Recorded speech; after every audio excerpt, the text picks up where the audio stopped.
গছৰ গুৰিত তেনেকৈ বহি থাকিলে এটা মলয়া পোৱা নিচিনা অনুভৱ হৈ থাকে, ভাল লাগি ঠাণ্ডা ঠাণ্ডা লাগি চাহ আনিলা দিয়া দিয়া দিয়া অঁ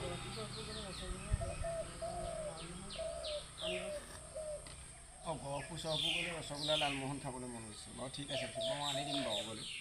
এই কথা এটা নহয়, লালমোহন ডাঙৰ নে ৰসগোল্লা ডাঙৰ?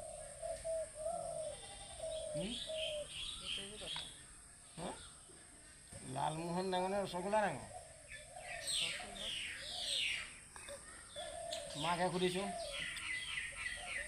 তুমিহে আনিবলৈ কৈছা। অঁ আজিলৈকে নাজানা? লালমোহন ডাঙৰ নহয়, ৰসগোল্লা ডাঙৰ। তাৰ কাৰণটো হ'ল লালমোহনটোত যিকোনো কিবা এটা ভেজাল কৰি হ'লেও বনাব পাৰে, ময়দা কিবা দি, গম পালা, বা পাউডাৰ গাখীৰৰ পৰা। কিন্তু ৰসগোল্লাটো বনাব নোৱাৰে, ৰসগোল্লা পিয়'ৰ গাখীৰত বনাব লাগিব। সেইকাৰণে ৰসগোল্লাটো সদায়, শুনি লোৱা কথাটো, ৰসগোল্লাটো সদায় পিয়'ৰ গাখীৰত হয়। সেইকাৰণে প্ৰায় জনা মানুহে ৰসগোল্লাটো বেছি খায়।